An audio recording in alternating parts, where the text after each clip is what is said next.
One of the main concepts that we should do everything we can to avoid is the concept of luck, or its siblings, chance, fate, and happenstance. We regularly use the word, and I know sometimes we use it innocently because we've heard it used so much.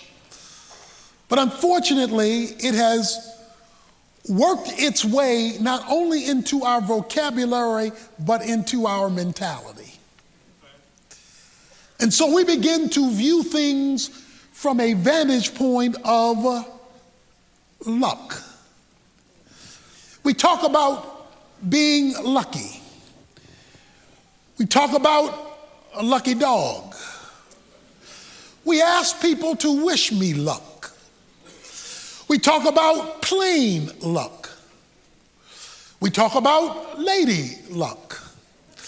We talk about tough luck, good luck, bad luck, blind luck, rotten luck, lucky stars, lucky charms. We spend a lot of time on luck.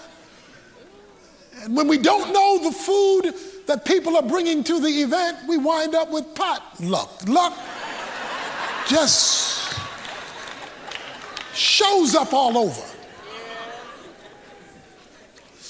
Again, I know that often it's simply a way we're expressing ourselves.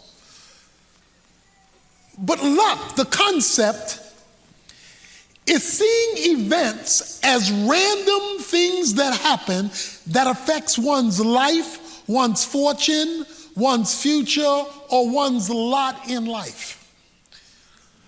It is this inanimate force that just sort of shows up, unexpected, unanticipated, undesigned, for either our benefit or our harm, good luck, bad luck. And we embrace this as a way of operating. We often have symbols to reflect our dependency on luck, like the rabbit foot hanging from the rearview mirror from the rabbit who couldn't keep his own foot. This desire to have this force we can't grab, hold on to, embrace, but to count on it to make things better for us, to want the luck of the draw. When luck is embraced, or its siblings, chance, fate, or happenstance, when it is embraced as something you look to, call upon, hope for, you have now created an idol called luck. Because it is the thing you're looking for to make things work out for you, to help things to work out for you, to wish things would work out for you. And whenever you look to something or someone to work it out, that thing becomes the God to which you are appealing to make it work. Many people are hoping to luck their way into their destiny, that enough positive forces will happen around them that will produce this amorphous concept that will bring about what life was meant to bring your way. Well, today, I want to change your vocabulary. I want to walk you away from a thing called luck. And I'm going to give you a new word. For some, perhaps it's a new word, but it's the right word. The word I want to talk to you about from the life of Joseph is a word pronounced providence. You've heard it, Providence, Rhode Island. They came up with the word Providence for Rhode Island off of this word. Providence is a subset of another word. So let me give you the first word because providence comes underneath it. The second most important thing you need to know in your Christian experience, the first thing you need to know in your Christian experience is the gospel. You need to know how to come to faith in Jesus Christ for your eternal destiny, for your salvation. That's the most important thing to know. But the second thing you need to know is about God's sovereignty. Yeah. Sovereignty. 1 Timothy chapter 6, verse 15 says that God is sovereign. That is, he is the absolute ruler, controller, and sustainer of his creation. That's sovereignty. It's the ultimate ruler, the person who has the last say-so. And here it is, nothing sits outside of God's sovereignty. There are no events over which he does not rule. There are no things. If it is created, he runs it. That's sovereignty, the ultimate ruler over all of his creation. Underneath sovereignty is a word that couples with it, and that's the word providence. Providence is the way God arranges things to achieve his sovereign purposes. Sovereignty is his rulership. Providence is how he hooks things up, integrates things, connects things, detaches things, arranges things in order to wind up at the sovereign goal to which he is moving. So providence is the arrangement that facilitates sovereignty. The Bible is clear that our God is sovereign and that he does all things, Ephesians 1 verse 11, after the counsel of his own will. That his purposes can never be thwarted. The scripture is clear that he is ruler over all. He's sovereign. Now here it is. You cannot simultaneously have sovereignty and luck. The two can never coexist because luck is random events that occur that shape things.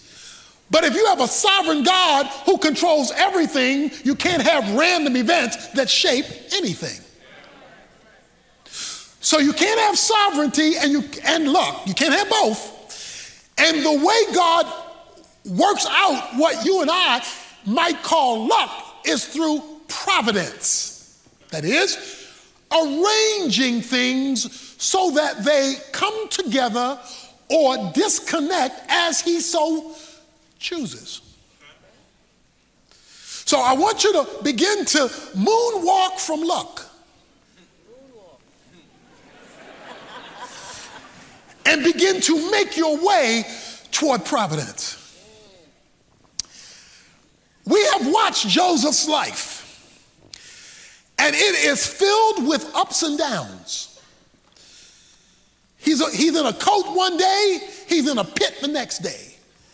He's got a good job one day, he's accused of rape the next day. He's in prison, he's forgotten, he's remembered. I mean, this guy is going through stuff. It looks like one day he's got good luck. The next day he's got bad luck. But look at how Joseph looked at his life in verse 19 and 20. But Joseph said to them, "Do not be afraid, for I am in God's place. As for you, you meant evil against me, but God meant it for good in order to bring about this present result, to preserve many people alive." You know what he just said? God did this on purpose. What looked like an unlucky day and a lucky day was God fulfilling his purpose to bring me to my destiny. If you ever get providence, the subset of sovereignty, and move away from luck, you will begin to view life differently. Sovereignty must be the foundation and his providential working, we'll talk about that, by which you now begin to live and look at the events that shape your life so that you can arrive at your divinely ordained destiny. But if you start with the foundation that God is sovereign and that he providentially arranges things to accomplish his goal, you have laid a foundation through which to look at the complexities of life that comes your way. What you and I and others may look at as random events are actually orchestrated events in the purpose and plan of God. Let's put it another way. This mysterious thing called providence means God is sitting behind the steering wheel of history. And sometimes he's on the main highway, other times he's driving down back alleys. Sometimes it looks like he's going the wrong way on a one-way street. But he's steering the steering wheel of history to arrive at a destination. Now let's get this straight. Sovereignty and his providence, how he hooks things up, is not merely related to the big things that happen. See, we look at the big things and we say, well, either God was in it or God wasn't in it because it affected me greatly. Sovereignty is so complete and providence is so intricate that God includes the details. That's why Matthew 10 says that God knows every hair that's on your head and when it comes out. And he says he knows every sparrow that falls out of a tree. So when we talk about the sovereign providence of God, we're talking about not only that he controls the big things that get our undivided attention, but the little things we don't think twice about. Now, I know you like to think the devil is in the details, but God says I'm in the details. Because sovereignty covers everything, and providence is how he hooks the everything up in order to arrive at his specific purpose. Because God is sovereign, he is never caught by surprise, and he never says, oops, that one got away from me. He doesn't do that. Because if he's controlling the big and the little, that means he's not surprised by anything. Right. What shocks you was long known by him. Right. So here is the word. The word is providence. God arranging things. So let me help you right now about providence. The Bible says in Romans chapter 11, verse 33, God says that his ways are unsearchable. You can't Google his providence. You cannot sit at your computer and Google God's ways and get the intricate details of how he does what he does, because it is past finding out. So don't be surprised when God doesn't make sense. He's not supposed to. Because his ways are not our ways, and his thoughts are not our thoughts, and they're not even close. As high as the heavens are above the earth, Isaiah 55 says, so is the gap between God's thinking and our thinking, God's ways and our ways, and you cannot he is the unfigure-outable God. The only things you can figure out is what he decides to tell you. And Deuteronomy 29:29 says he doesn't tell you everything. Now watch this. He says in verse 20, as for you, you meant evil against me, but God meant it for good. Please stick with that word meant. They did, his brothers, his family, did evil against him. And he says, and you meant it for evil. You messed up my life on purpose. You planned to sell me as a slave. You planned to tell my daddy I was killed by an animal. You plan to ruin my life. Anybody in here where somebody planned to mess you up? I mean, they pre-planned that thing. They thought about that thing. He says, as for you, you meant it for evil. But then he uses the word meant again. But God meant it for good. Providence includes good and bad. God is sovereign. Nothing happens outside of his rule. But within God's sovereignty, he created freedom. Freedom means you get to choose. There's no freedom without choice. You're free to say yes or no, to go or stay. God created freedom, but he's also sovereign. So how can he be sovereign and control everything and at the same time create freedom? Because freedom means I can do good or bad. I can be righteous or unrighteous. I can be evil or not. We've all done both because we are free. God is sovereign. He's created boundaries. But he's also created freedom. That freedom allows you to do bad or good, to be right or wrong. But he limits how free he lets free go. Because when you step on his line, when you step on the line, the whistle blows. So God keeps his sovereignty while allowing freedom. Now watch this. Because God is sovereign in his providential connecting of things, he either causes all things that happen or allows them to happen if he didn't cause it. God cannot sin. God cannot endorse sin. But what he will do is use it. He cannot do evil, but he will use evil to accomplish his purposes. Because Joseph says, you meant it for evil, but God meant it. The it that you meant for evil, he meant it for good. Let's put it another way. God used your mess in my life to bring me to this location. It's because you messed over me. I'm fulfilling my destiny. It's because you were trying to do me in. I'm in God's place. See, when you got a sovereign God like that, who can take folk messing over you to bring you to where he wants you, you don't want to hang out with luck. You want to hang out with providence. Because providence is how he arranges it for it to happen. Look, God is so good at his providential work of hooking stuff up and arranging stuff in order to accomplish his sovereign purposes. Luke 22, Jesus told Peter, the devil has asked permission to mess up your life, to sift you like wheat, and permission has been granted.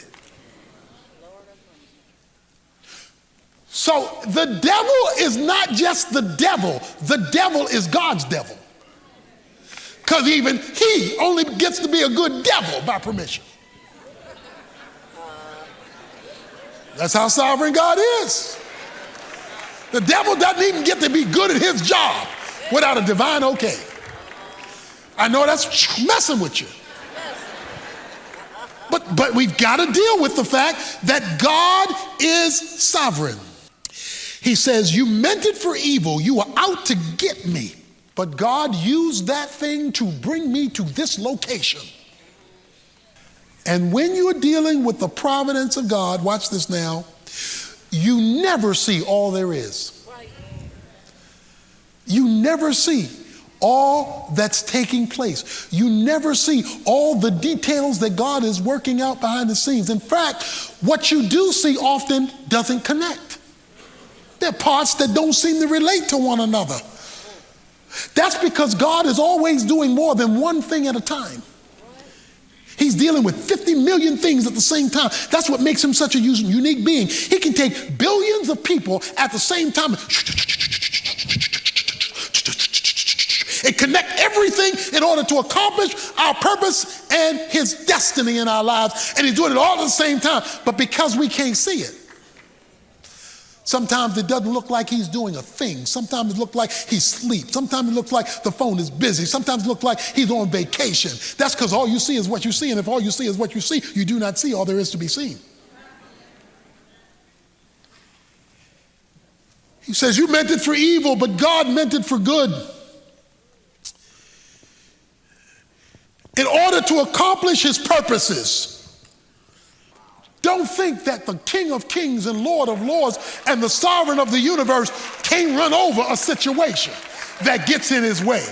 And as long as you have a sovereign God who controls providential activity, that means the people, the problems, and the circumstances in your life don't have the last word.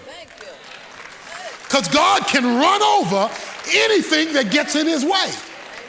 His position demands it. Providence, the sovereign hand of God, ruling and overruling all things. You meant it for evil. But the idea here is that God in his providential working takes good and bad to bring about, I like this, the present result. What is his present result? This man has reached his destiny. He's in the place God was taking him all the time. It took him 22 years to get here. When we started, he was 17. This is 22 years later. So it took him 22 years to arrive at this spot. Because we don't arrive at our destiny overnight. Very few people arrive there. It depends on what God's purposes are and whether we're cooperating or contradicting those purposes. Whether we're walking with him or walking against him, which can affect the delay or the development of our destiny. Our goal through this series is for everybody to end your life having reached your destiny. Even if it meant evil had to be used to get you there. Now, I know some of you are thinking, well, what if you're the one that did the evil? That's another sermon for another day. But God never endorses it, but he does use it. Here's the goal of God's providence. You know the scripture well. Romans 8:28. All things work together for good to them who love God and who are called according to his purposes. All things work together for good to those who love God and are called according to his purposes. God's goal in our destiny is always his glory and our good. God is the master weaver. And things are rarely as they appear. You have to know that. There's a statement in this story. I love this statement. Jacob, Joseph's father, he says this. He thinks Joseph is dead.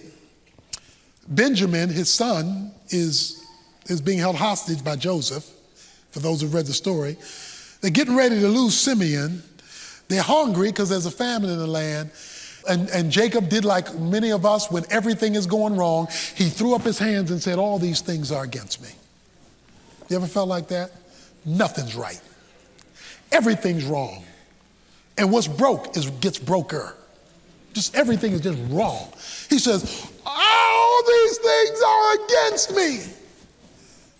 Little did he know. Joseph was fine, prince in Egypt.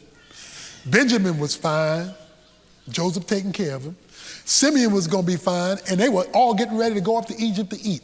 Because you never see all that God is doing when you're looking at it. You only see that piece that he wants to show you right now. You say, why won't you show me the whole thing? So that you learn to walk by faith and not by sight. So that you and I learn to walk by faith and not by sight. We had a cruise to Alaska. It was a cruise, the Urban Alternative, our national ministry, we had a cruise for our donors, and we went to Alaska. A number of years ago, we went to Alaska, and on our way back, the captain said, we're going to hit a storm. The captain said, we're going to hit a storm, and it might be a rough storm. And boy, was it a rough storm. because we were in a storm and it was dark outside. Sister Evans picked up the telephone and said, I want to speak to the captain. I sat on the side of the bed and went, oh, Lord. She said, I want to speak to the captain. The lady said, the captain cannot come right now. We're trying to weather this storm. He cannot come right now. I'm so sorry because, this is turbulent, so we cannot come right now. She said, well, I just want to know. He told us, he knew we were going to go into this storm. He could have gone through the inside passage and bypassed being directly out in the open ocean in the storm, and we could have bypassed a lot of this storm. That was an option. But he didn't take the inside pass. He took us, and we have 200 guests on the boat, and they're having this miserable experience because the captain didn't go the safer, smoother route. He took and I want to know why he would do that and give us this much discomfort. The lady said, well, I'll relay the message to the captain, but he can't come to the phone right now. This is a serious situation we're in. So the phone was hung up. I took a deep breath. A few minutes later, the phone rang. And it was the assistant to the captain. And the assistant to the captain told Sister Evans, Sister Captain said, this is rough, and I know it's bad, but you need to understand one thing. This ship was built with this storm in mind. When we were in dry dock and we were putting this baby together, we knew we would hit a day like this. We knew we would hit a day when there would be, all the world would collapse and there would be a storm like this, and all of that was taken into consideration before we ever launched. So even though it's uncomfortable and even though it's difficult, I just want you to know that you're going to reach your destination safely. Even though it's difficult sailing right now because of what was built here and because of who's in charge here, we're going to get you from where we took you back to where you came from, and you're going to get there safely. You may be on rough seas right now.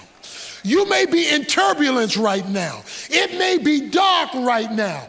But your trial is on a ship that was built with this trial in mind, because you got a captain who knows how to weather the storm. You've got a captain who knows how to guide the ship. And you've got a captain who knows how to deliver you to your destination safely. Because even though the storm may mean it for bad, God means it for good to all who love him and who are called to his purpose. So leave luck alone. Get you some providence so you can have confidence in the circumstances of life.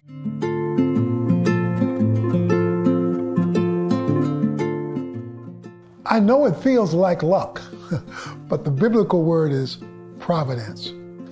Providence is the mysterious way in which God interconnects people, places, things, and thoughts in order to bring about his desired result. Sometimes providence happens with big things, other times with small things, but they're always significant things because they change the direction of your detour. So keep your eyes open for God's interaction and intervention in life's circumstances, unpredictable and unexpected, yet always shifting a direction in life. When God is providentially working in your life, then you will know he's taking you on a different path to an outcome that will bring you closer to your destiny.